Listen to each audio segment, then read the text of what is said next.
Whitaker is a very highly respected man, and you didn't have any problems with Matt Whitaker when he worked for Jeff Sessions. Well, President Trump's standing behind Acting Attorney General Matthew Whitaker. This has 18 state attorneys general sign a letter calling on Whitaker to recuse himself from overseeing the Russia investigation. Let's bring in Alan Dershowitz, Harvard law professor emeritus and author of The Case Against Impeaching Trump. Well, Alan, you've heard the conversation that the country is having right now. You've heard the critics. You've heard the support of the president. Where do you stand here?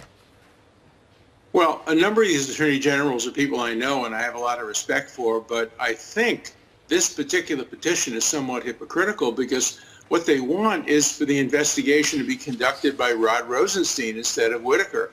Rod Rosenstein is much, much, much more subject to recusal than Whitaker. Rod Rosenstein is a witness. He's the one who wrote the letter. According to the book Fear, actually it was maybe his idea initially to fire Comey, and that's the main subject of the obstruction of justice investigation. And so you have a man overseeing the investigation who is a possible subject or target and certainly a witness of the investigation, and yet none of these state attorney generals are calling for his recusal. And so I think you have to look at both of these people, Whitaker and Rosenstein, and ask yourself whether Rosenstein should be involved in this investigation at all. The matter of Whitaker is, controversial and subject to dispute, but I think Rosenstein's recusal is not a matter of dispute. He should have been out of this case from day one. And of course, in that op-ed Whitaker wrote last year, he argued that, quote, any investigation into President Trump's finances or the finances of his family would require Mueller to return to Rod Rosenstein for additional authority under Mueller's appointment as special counsel. Here's what one of those AGs, Massachusetts AG Maura Healey, writes in that request by the 18 state AGs. Acting AG Whitaker's hostility to the special counsel's investigation disqualifies him from overseeing Robert Mueller. We are leading 18 state attorneys general in calling on Whitaker to recuse himself immediately. Hashtag protect Mueller. Where does this go? Well, first of all, Healy, who's a very good AG, leaves out the fact that Rosenstein has expressed real hostility toward President Trump. He said he wanted to tape him, that he might be subject to removal from office under the 25th Amendment. Look, you have to pass the shoe on the other foot test. If the arguments you're making against Whitaker are even more strongly applicable to Rosenstein, you can't just make the arguments against Whitaker. You have to make them equally strongly against Rosenstein. And I just think that unless you do that, it shows a real partisanship and political thumb on the scale. So I would hope that the state attorneys general would think very hard about whether Rosenstein, under their criteria, should be recused. And I think the answer to that is clearly yes, he should be recused. Very interesting. Alan Dershowitz, great to have you back on the program this morning. Thank you. Are we approaching a constitutional crisis? I think we're on the verge of that. I think it's a big mistake to let Jeff Sessions go. What raises my concerns is a person who's been so vocal against the investigation that was going on, now putting in charge a day after the election. I think that sheds bad light on it. Now, Joe Manchin is obviously feeling pretty comfortable since his re-election. But his contention is shared, though, among the left and media chattering class, mainly that Jeff Sessions, his forced resignation as Attorney General, and Matt Whitaker's ascension to this acting role in the post poses a grave constitutional threat to the country and imperils Mueller's investigation. Here to separate fact from fiction, former DOJ prosecutor James Trusty and former U.S. Assistant Attorney David Katz. James, I want to start with you. There are some suggestions that even among conservative legal minds, Kellyanne Conway's husband George, that this was an illegal appointment in the acting capacity, Mr. Whitaker. Well, I mean, look, this is all new territory, so we can't pretend that anybody's got like some vivid example to make their case. But there are scholars, and there are maybe more politically oriented scholars, getting out there and saying that the fact that this is a non-Senate confirmed person renders him ineligible. I think there's still a whole bunch of corollary issues when it comes to the Mueller probe and Rod Rosenstein, but there at least are some people reporting that they think this violates the Constitution. It's an invalid pick. David, this is what Conway and Neil Katyal write in today's New York Times. Mr. Trump's installation of Matthew Whitaker as acting Attorney General of the United States after forcing the resignation of Sessions is unconstitutional. It's illegal. And it means that anything Mr. Whitaker does or tries to do in that position is invalid. Constitutionally, Whitaker is a nobody. His job as Mr. Sessions' chief of staff didn't require Senate confirmation, as James just said. For the president to install Whitaker as our chief law enforcement officer is to betray the entire structure of our charter document. David. Well, Laura, it's great to be on with you again. And the person that I would quote on this is Justice Thomas. Justice Thomas wrote a very incisive decision where he said the framers of the Constitution recognized that there's great risk of corruption and abuse if one person could name all of the top officers in government. In this situation, that refers to President Trump. Of course, what Justice Thomas was referring to was that the framers had great experience with kings and other people who at the time didn't have any check on their power. So I'm with Justice Thomas on this one. I'm worried about this issue. I think everyone should be worried about this issue of the president appointing a principal officer. Now, he could appoint Whitaker and nominate him, and the Senate, which is Republican, including in the lame duck session, there are 51 Republican senators. They just approved Kavanaugh. Let him appoint, let him nominate this man Whitaker, and let him have a Senate confirmation hearing if he thinks he's really the person for the job. But not in this manner. In this manner, Laura, he's got to put Rosenstein in there, or he's got to put the Solicitor General in there. All right. So first of all, nice try on Justice Thomas, but you're making a massive leap from that case and a general statement about the government to a specific case involving a specific acting attorney general. We don't have time to debate that. That was cute, though. James, let's talk about what's really going on here. Adam Schiff also, look, for them, it's Mueller, Mueller, Mueller. You notice we didn't talk about Mueller at all during the midterms. But now the midterms it's over, so it's back to Russia, Russia, Russia. And so this is what they're worried about. They're worried about Whitaker, who said things on CNN before that seemed to be more hostile toward the idea of Mueller. So this is what Adam Schiff said today. Let's watch. If he doesn't recuse himself, that any decision he makes in the Mueller investigation is going to have a taint about it. Was he forced somehow to make a commitment to the president to ignore the advice of ethics lawyers at the Justice Department or not seek out their advice? Was that part of his getting the job? Because this president is guided by one thing alone, and that is what's good for Donald Trump. The country doesn't matter that much.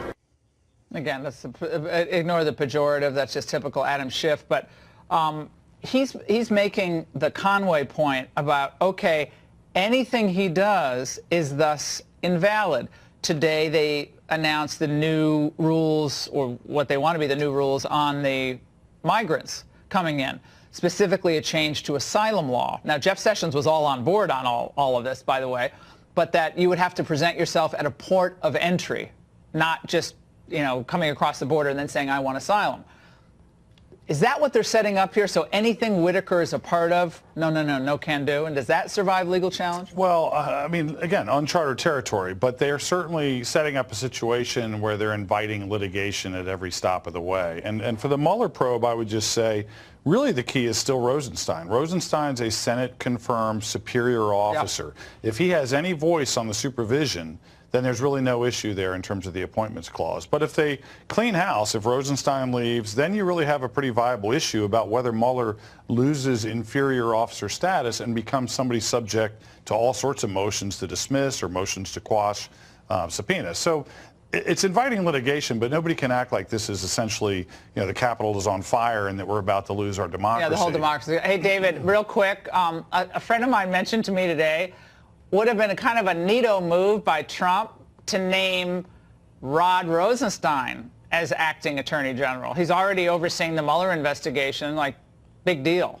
I mean, they seem to be talking and getting along. Could have done that, right? Laura, he'd be the logical choice. There's no question he was presidentially nominated and he was approved by the Senate. Likewise, the Solicitor General seems like a good candidate and would be a proper person. But I think that I think that they should litigate this issue, and I think that they will. And I do think that Justice Thomas would be with the people who would say that, in accordance with the National Labor Relations Board case, which was a recent decision, that President Trump cannot do this. And I think that he should pull back and maybe put Rosenstein in there. He'd be a good choice. Why not, if they're getting along? All right. Thanks, guys. Appreciate it. There is increasing pressure tonight on the president over his selection for acting attorney general following the forced resignation of Jeff Sessions. New questions tonight about that appointment of acting attorney general Matt Whitaker. Chief Intelligence Correspondent Catherine Harris tells us where things stand right now. According to Federal Trade Commission records and a 2014 media release, Acting Attorney General Matt Whitaker was on the advisory board of a Florida company fined $26 million by the FTC. The press release quotes Whitaker saying, "As a former U.S. attorney, I would only align myself with a first-class organization. World Patent Marketing goes beyond making statements about doing business ethically and translates them into action." But an FTC investigation found that the company, quote, allegedly bilked millions from consumers and suppressed criticism. He was very, very highly thought of and still is highly thought of. President Trump defended Whitaker's credentials. This only comes up because anybody that works for me, they do a number on them.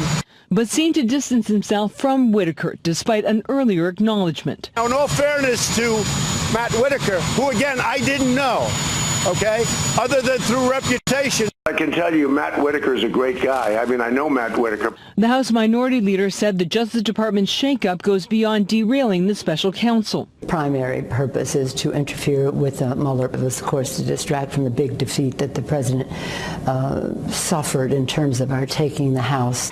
And the presumptive chairman of the House Oversight Committee was more blunt about the former Attorney General's departure. He got rid of him because he wants to throw a monkey wrench into Mueller's efforts.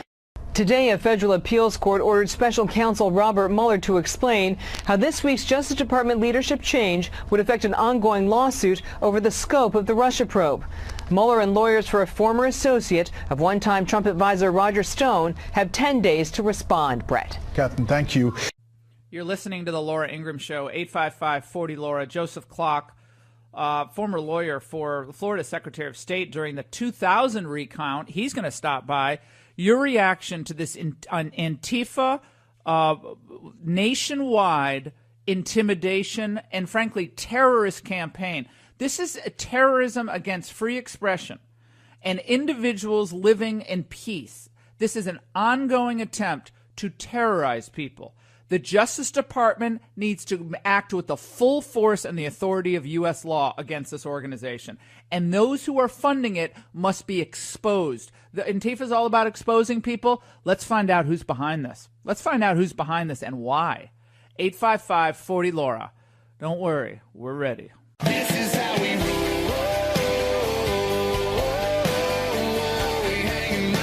We have procedures in the law for close elections and recounts. I have no problem with any of that. I have no problem with anyone availing themselves of what the law allows them to do. Here's my problem. We don't know how many votes they have, and neither do they. Either they don't know or they won't tell anybody how many ballots are left to count, and so forth. And so it's concerning when you go to sleep at 3 a.m. on Wednesday morning after the election, and, for example, Rick Scott is up by 60,000 votes, 54,000 votes, whatever it was. Today is at 17,000. And the only counties that are still reporting are Palm Beach and Broward. That's Marco Rubio, who's been terrific on this issue, 855-40-LAURA. So we're moving from the terrorist thugs of Antifa, who need to be shut down in a RICO investigation and a RICO lawsuit. Judge Mukasey making a lot of news today on the show saying this has got to happen. Someone's going to get killed here. And this with these Antifa thugs. They're not protesters. Stop calling them protesters. They are thugs, and you shouldn't be able to go around the United States in masks. We want to know who you are And which of them have the trust funds that they're living off of? These are all a bunch of rich kids from the suburbs. Okay, these are rich kids. Yeah, they're a bunch of rich kids who don't have to get a job. They don't have to worry about getting a job, or their job is to terrorize other people. Got to be shut down. Twitter, Jack Dorsey, you're shameless. Shameless for allowing Antifa to have a platform on Twitter, which they continue to do, threatening to dox other people, putting in people's addresses up there. So it's not going to end well. Not going to end well. It's going to end very badly unless people stand up and say, no mas, basta. All right? Let's go to Joseph Clark. Joseph was on The Angle last night, did a great job explaining what the heck is going on and finding all these new votes in Broward County. The corruption in Broward County continues. President Trump and Rick Scott are absolutely right. Go on the offensive because they are trying to steal this election from Rick Scott. And Rick Scott has a lot of money, and he's smart. He has good lawyers down there filing lawsuits. Good job. Joseph's with us now. Joseph, we've gotten a lot of calls from Florida today. We have a lot more waiting to clear from individuals who say, why didn't Rick Scott and Pam Bondi clean this thing up? Why do they not demand that there are statewide rules of operation for voting? And how can you have a situation where votes continue to be found days and days after, like we're some third world tin pot country without decent technology? What's going on? That's a really good question. The fact of the matter is that in 2000, when we had all of those problems, it gave them an opportunity to do more of a cleanup than they did.